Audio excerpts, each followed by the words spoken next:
Now, modern dating has gotten really crazy over the last few years. Things such as gender roles, traditional values, high value men, all these things coming together and making people confused on what to really do when dealing with men and women depending on who you're dating. Now, there's been a few experts such as Kevin Samuels and also the guys over at the Fresh and Fit podcast that have been addressing these issues, trying to help with the dating scene. Now, one thing I've noticed that has been getting a lot of flack in particular, other than most of the other issues, is the word submissive. When you hear this word, it's almost like Lord Voldemort on Harry Potter. They should not say it because it's usually associated with being subservient, less than, not valuable. Ever since I was born, I've been trained to serve you. But when you think about it, is being submissive or going into submission make you weaker? Find out today on The Mental Breakdown. Break it down now. What you do it live? What you do it live? What you do it live? What you do it live? Y'all can do it like me. What you do it live? Y'all can do it like me. What you do it live? So why is the word submissive or submission so triggering for some women? Let's take a look at the Fresh and Fit podcast and see what they think about the subject. You know, a lot of modern day women don't like the word submissive. They think it's fucked up. Well, submission only occurs by consent. You have to choose to be submissive. You know what I mean? Now, I'm not saying you got to submit to every guy. You know, some guys are losers and not worthy of, being followed. But, that's on you as the woman to figure out if the guy is worthy or not. Now, I think Myron had a very valid point. You just don't submit to anyone. You have to make sure it's the right person. Now, I work with a lot of UFC fighters, and I think the world of MMA gets this right. So let's take a page from their book. When you think about when you get put in submission hold in fights, either a rear naked choke or even an arm bar, you could hold on for dear life, go for the ride, and pray for the best. But if you know this person's got you in a very compromised position, you probably should just tap out. You know why? Because you live to fight another day. Shouts out to Greg's dad. But if you hold on too long, if you're like in a rear naked choke around your neck, you're gonna pass out. Or if you're in an arm bar, if it goes too long, it's gonna break. Now, if it breaks, guess what? Now you can't fight for a few months, even longer, depending on how bad it is. Now, if you look at dating, it's almost the same thing. If someone's got you in a position where they can benefit you and you just want to headbutt, this is equivalent to holding onto that arm bar for too long. If you get that break, you're never going to get another fight anytime soon. If you do that in a relationship, you're not going to find someone who's going to want to work with you. So this is something we got to take into consideration when we're in this dating process of submitting. Now, I'm going to keep going with the premise that being submissive and submission isn't a bad thing. And I think it may even come down to knowing your role. Once again, when you put emotion to it, that sounds bad. Know your role, be in your place. But honestly, for a cohesive team to work, you have to know your role and do what you need to do for that team to succeed. Let's use an example for the Lakers franchise. Now, let's not get into who's your favorite team, who's better, who's worse, but let's just use the example to explain. Now, LeBron James, considered one of the best modern players of all time, and some would even argue the best of all time. Now, he's 6'9", 270 pounds. He makes $40 million a year playing basketball for the Lakers. Now, he has to answer to someone.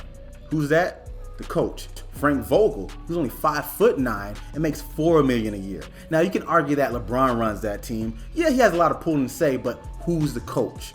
Frank Vogel. But guess what? He has to answer someone too. Him and LeBron. Her name is Jeannie Buss. The Buss family owns the Lakers, have billions of dollars invested in that company, because you remember, the team's still a company, and they have to answer to her, and she's only 5'7". So if you get into the size differentials and who answers to who, and even the money, it's showing that everyone has to play their role and be in their place to make this team run. Now, if you want to even go over all of them, even though he's 6'3", so still smaller than LeBron, but bigger than the other two, but he makes $10 million a year. Adam Silver, the league's commissioner, he has to regulate everything. So despite what Jeannie Buss makes or what the Lakers do or what LeBron does, they're all under his purview.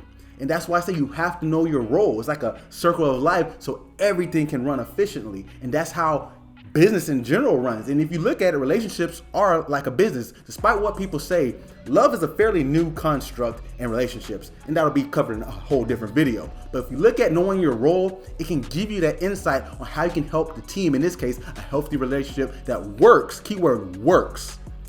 That's what you gotta do. Now, why all the pushback though? We still haven't answered that, but I think I'll wrap it up with this. If you've heard of game theory, there's something called the prisoner's dilemma. Now, game theory is basically psychology, behavior science mixed with mathematics to help predict how and why people behave a certain way. Now, with the prisoner's dilemma, let's use an example. Let's say me and you, we robbed the bank. We both get caught. They got us each in separate rooms. Now they're asking us, hey, if you turn on Nick, snitch on him, or defect, we'll let you go. But if I don't say anything, I get 3 years in prison. Now, vice versa. If I snitch and you don't, you get 3 years in prison. So me defecting and you not snitching or cooperating, it gives me a good deal by going free, but it gives you a bad deal because you have to now go to jail. Now, if we both snitch on each other, so we're backstabbers to each other, not following the G code, we both get 2 years. Now, in the case that we both stay silent, we get 1 year. So if we both cooperate by staying silent, not snitching, we get a least sentence without having to turn on each other. But in the real world, we never know what the other person's gonna do. So that same thing is for dating. You don't know if she's gonna be a good girl. You don't know if he's gonna be a good guy. So snitching is usually your best option. So defecting. So we look at game theory, tit for tat, what's this called, is to presumably snitch or don't cooperate because you're more likely to get what you want. And that makes sense in this balance of probabilities, shouts out to Myron, and it's going to help you succeed in the dating game as far as getting what you want, but it won't necessarily give you the best dating scenario. And this is exactly what happens when you don't submit. So going back around, pulling it full circle, understanding how this not cooperating, trying to battle and combat with others and not knowing your role can come back to bite you in the end. So you see, you have to understand sometimes that combative mindset, trying to be the best, the one, can lead you in isolation and alone and with nothing. So yeah, it's a temporary fix that makes you feel good, but it's not gonna help you in the long run. So remember guys, sometimes you wanna come up, you gotta remember to tap out.